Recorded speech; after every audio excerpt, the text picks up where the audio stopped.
Phone ప్రతి ఒక్క మనిషికి అదొక అవయవం లెక్కనే అయింది. ఒక్కరోజు బువ్వ లేకుండా మంచిదే గాని చేతిలో సెల్ ఫోన్ లేకుండా ఉండమంటే ఉండరు జనాలు. ఎందుకంటో గంట అలవాటైంది. గిదే మరి సెల్ ఫోన్ వచ్చిన తర్వాత ఎన్ని సొల్లు ముచ్చట్లు పెరిగినాయి. సొల్లు ముచ్చట్లే కాదు, అక్కడికొచ్చే ముచ్చట్లు కూడా మస్తుకొచ్చినాయి కదా. మంచి ఉన్నది చెడు ఉన్నది. మరి సెల్ ఫోన్ తోటి వచ్చిన సోషల్ మీడియాను బ్యాన్ చేస్తే ఏం మాట్లాడుతున్నావురా నువ్వు? సోషల్ మీడియా బ్యాన్ అంటే ఏమన్నున్నదా? ఉడుకునెత్తురు ఉప్పెనైతది, పడుసు పొరగండ్లు రోడ్లను ముట్టడిస్తారు. మొన్న చూడలేదా జిల్లా పురుగుల ఉద్యమం నువ్వు? మరి గీసారేంది సోషల్ మీడియా లేకుంటే చేస్తేనే మంచిది అని అంటున్నాడు. ఏ సారవ్వో చిన్నదానికైనా పెద్దదానికైనా పెన్లైనా పేరెంటమైనా మంచైనా చెడైనా సందర్భం ఏదైనా సరే ఫోటోలు గుంజుడు సోషల్ మీడియాలో షేర్లు చేసుడు కామన్ అయింది ఇప్పుడు.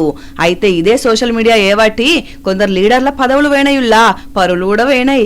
అట్లనే నిజాలతో పాటుగా పుట్టెడు పుకార్లు రాజ్యమేలినాయి. లీడర్లకు కంటి మీద కుణుకు లేకుండా చేసినాయి.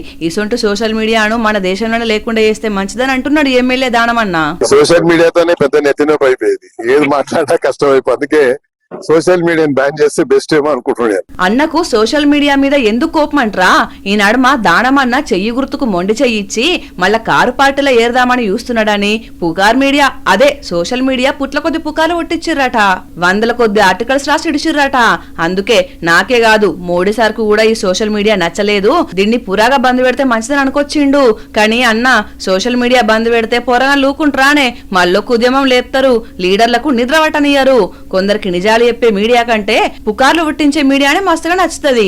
కానీ నిజానికి నిప్పుకు చెదలు పట్టది కదానే. నువ్వేందో నీకు తెలియదా ఈ పుకారు మీడియాలో వచ్చే ముచ్చట్లు ఎందుకు పట్టించుకుంటున్నావు ఎప్పు అని అంటున్నారు జనాలు. కొందరి భర్తలకు ఈ నడుమ భార్య పక్కనుండగానే కాశ్మీర కళ్ళకు వస్తున్నదట. ఏం మాట్లాడుతున్నావురా? భార్యను పక్కన పెట్టుకొని కాశ్మీర కళ్ళగంటారా ఎక్కడైనా? మరి వాళ్ళు ఎప్పుడు ఏం చేసింది తెలుస్తలేదట, కొరివిదయం పట్టినట్టే వేస్తున్నారట. ఓహో ఇవి ఆ రకమైన దయ్యాలా? కట్టుకున్నోడిని కథం పట్టించి లవర్ తోని షికార్లు చేద్దామని చూస్తున్నారు కొందరు. ఏడ జరిగింది ముచ్చట?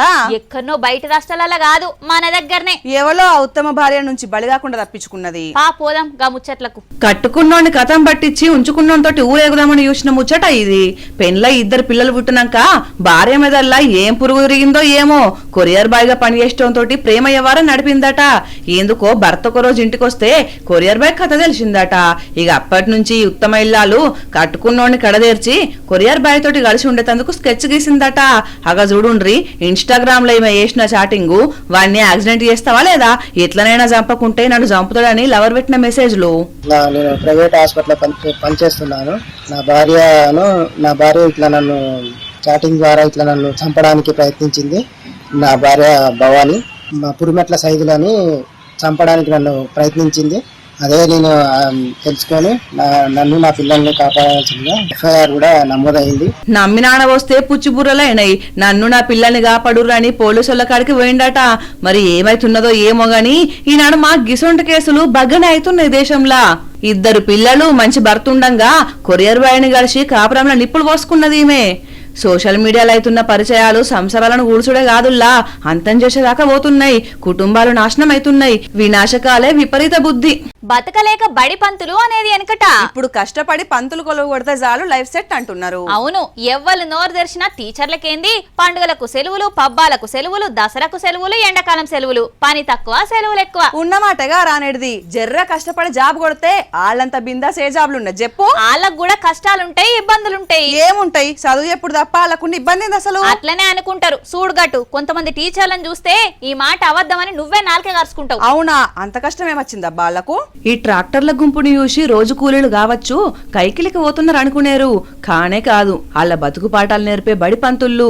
అయ్యో వాళ్లకు సొంత కార్లు లేవా, బండ్లు లేవా, గిట్లా ట్రాక్టర్లు ఎందుకు పోతున్నారని అంటే బండ్లుంటే ఏం లాభం, బడికి బాటు ఉండాలి కదా.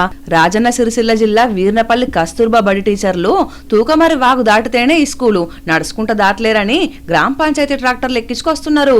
అయినా అది నడుమ ఎక్కింది. పోరాళ్లకు పాఠాలు ఎప్పుడు ఒక వంతైతే వాళ్ళు వానకాలంలో బడికి పోవుడు సాహసమని చెప్పాలనిపిస్తున్నది కదా.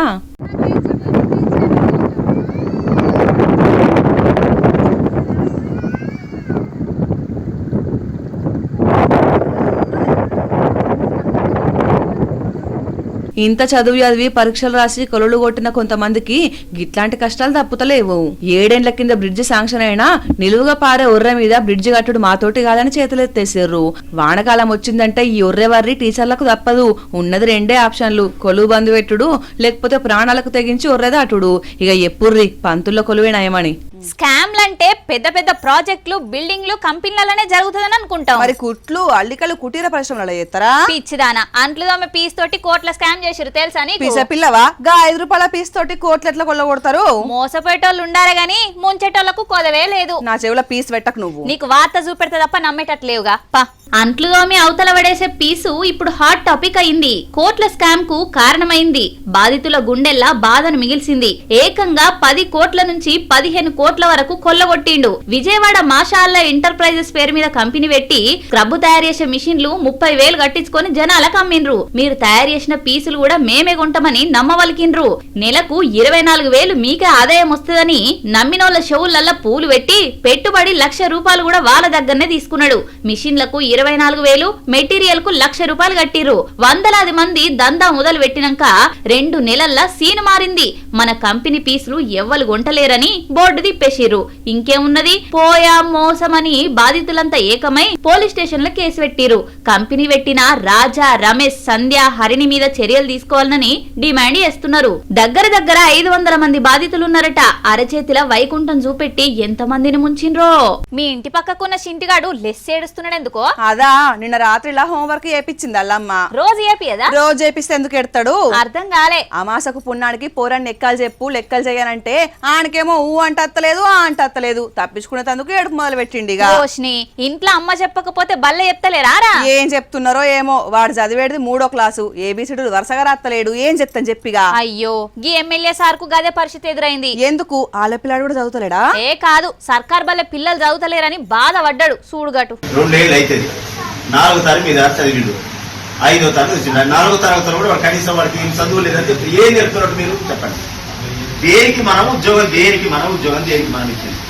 పిల్లలకి ఏజెన్సీ ప్రాంతంలో పిల్లలకు పాఠాలు చెప్పమని మనకు ఉద్యోగం వచ్చింది, చెప్పాలని మీరు పంపించింది. కనీసం వాడికి అక్షరం కూడా వాడి ఇంత మీరు నేర్పలేకపోతుంది.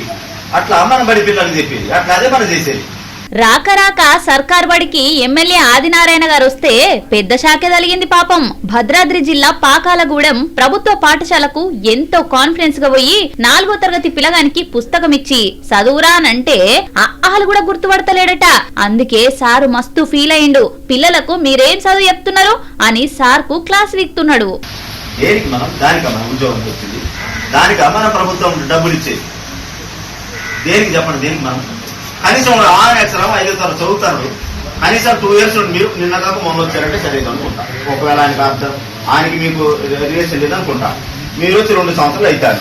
ఆ పిల్లవాడు కనీసం 6 అక్షరం వాడు గుర్తుపట్టేస్తారు. మీరు ఏం నేర్చున్నటానికి ముందే 5వ తరగతిలో 4 పిల్లలు ఉన్నారు. 4 ఇంతింత జీతాలిచ్చే కోట్లు ఖర్చు చేసి సర్కార్ బళ్ళు నడిపిస్తున్నాం. ప్రైవేటు బళ్లకు దీటుగా నడిపి సర్కార్ బళ్ళ సత్తా చాటలని ఓదికు చూస్తుంటే కొన్ని బళ్లల్ల పోరగన్ల చదువు పరిస్థితి గిట్లున్నది. పాపం సారు ఎన్నడూ ఊహించుండడు. మీరే గింత బాధపడితే పిల్లల తల్లిదండ్రులు ఎంత బాధపడాలే సార్? వీలుంటే అప్పుడప్పుడు అరుచుకొని పోన్రి అని కూడా అంటున్నారు.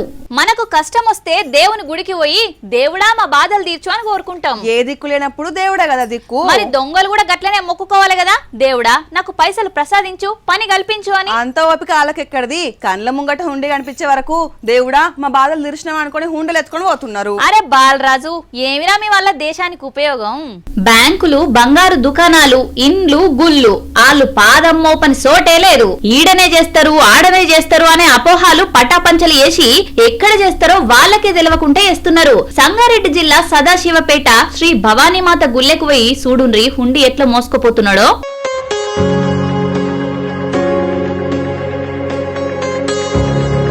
మళ్ళా సిన్సియర్ గా హుండీ తాళం బలగొట్టి పైసలు తీసుకొని హుండీ ఆడనే పెట్టిపోయిండు. పొద్దుగాల పూజారి వచ్చేసరికి హుండీ ఖాళీ. సీసీ కెమెరాలలో మొత్తం రికార్డ్ అయింది. అత్యవసరంగా డబ్బులు అవసరం పడితే ఏటీఎంలకు పోతారు, కానీ వీళ్ళు మాత్రం దేవుళ్ళ హుండీల దిక్కే చూస్తున్నారు.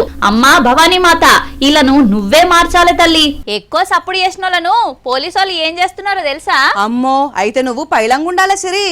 నేనెందుకు ఉండాలి? నీ గొంతు కూడా డబ్బాల రాళ్లే చూపినట్టు, తార్ రోడ్డు మీద రేకు డబ్బా గీరినట్టు, డీజే బాక్స్ పక్కన చెవి పెట్టినట్టు ఉంటది కదా. గాన కోకిల గొంతును పట్టుకొని ఎంత మాట అంటున్నావు? సౌండ్ పొల్యూషన్ అని నువ్వే అన్నావు కదా. నేను చెప్పింది బండ్ల సౌండ్. వేసిన జోకులాపి గడి చూడు.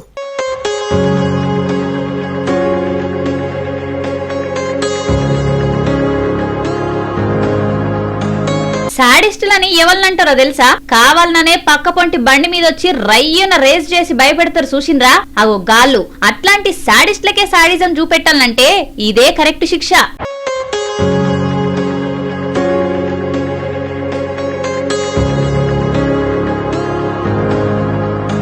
తొక్కీర్రి ఇంకా దొక్కీర్రి, దెబ్బకు నుజ్జు నుజ్జు కావాలి, సైకోగల కండ్లల్లా నీళ్లు తిరగాలి, దెబ్బకు సిగ్గు రావాలి. అరే అసలే ఇయ్యాల రేపు రోజుల్లా మనుషులకు మనశ్శాంతి లేకుండా బతుకుతున్నారు. గజిబిజీ లైఫ్ తోని ప్రశాంతత కూడా కోల్పోతున్నారు. ఆ ఒత్తిడి చాలదన్నట్టు రోడ్ ఎక్కితే గిట్లాంటి సైలెన్సర్లతోటి రప్ప రప్ప అవుతున్నది. అసలు వాళ్ళని పట్టుకొని చెవుల పీకలు ఊదాలే, అప్పుడు తెలుస్తది వాళ్ళు చేపట్టి జనం ఎంత గోసపడుతున్నారో. నెల్లూరు జిల్లా కావలి పోలీసోళ్లు ఆపరేషన్ సైలెన్సర్ కార్యం పెట్టి సప్పుడు చేసే బండ్లు గుర్తించి సైలెన్సర్లు వీకి రోడ్డు రోలర్ కిందేసి తొక్కి పడేసిర్రు.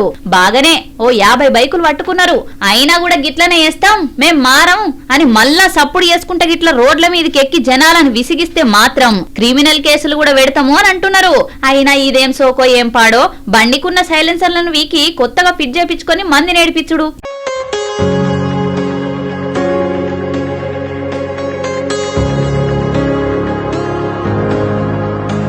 నేనెంత ఉల్లాసంగా ఉన్నాను, ఎంత ఉత్సాహంగా ఉన్నాను. ఎందుకు? వీకెండ్ బిర్యానీ గుమ్మొచ్చానా? Right answer. మీకు 100కి 110 మార్కులు. ప్రతి వీకెండ్ చేసే పనే కదా.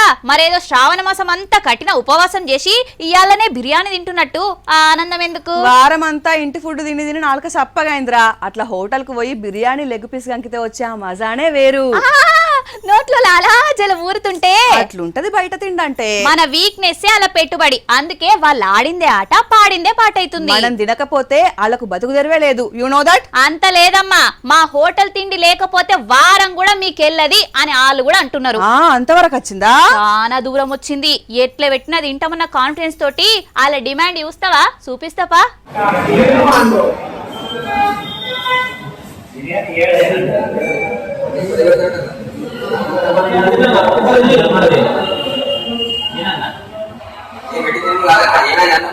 సుశిర్రా కుళ్ళిన ఫుడ్ పెట్టి కూడా ఎంత దర్జాగా కౌంటర్లో కూర్చొని అదురు బెదురు లేకుండా మాటకు మాట చెప్తున్నాడో అది వాళ్ళ బలం మన బలహీనత.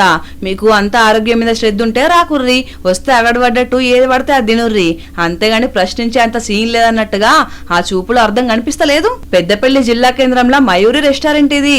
2 బిర్యానీలు బుక్ చేసుకుని తింటుంటే ముక్కలు పాసిపోయిన వాసన కొట్టినాయట. ఎమ్మటే కౌంటర్ కాడికి తీసుకుపోయి నువ్వు వాసన ఇవ్వడు అని చూపెట్టిర్రు. చూపిస్తే ఏం లాభం, మాకు తెలియదా పాసిపోయింది పెట్టింది మేం కాదా అన్నట్టుగా ఆ చూపు చూసిండ్రా. ఆఖరికి ఇట్లా కాదని ఫుడ్ ఇన్స్పెక్టర్ కు ఫోన్ కొడితే ఫోటోలు తీసి వాట్సాప్ చేయూరి అని ఫోన్ పెట్టేసిర్రట. అయిపోయే వాళ్ళు కూడా అనుకోని ఉంటారు, ఇన్ని వార్తలు వస్తుంటే ఎందుకు తినాలే బంద్ పెట్టొచ్చు కదా అని అనుకున్నారేమో. కనీసం స్పందించలేదు. టోటల్ గా ఇలా నష్టపోయేది ఎవరు? ఏ విధంగా చూసినా కస్టమర్లే అనిపిస్తున్నది కదా. మరిగా కస్టమర్లే ఆలోచించుకోవాలి సొల్యూషన్ కూడా. మీకు అర్థమవుతుందా? నన్ను ఇయ్యండి ఓకే ఈ రోజైనా అడుగుతాను.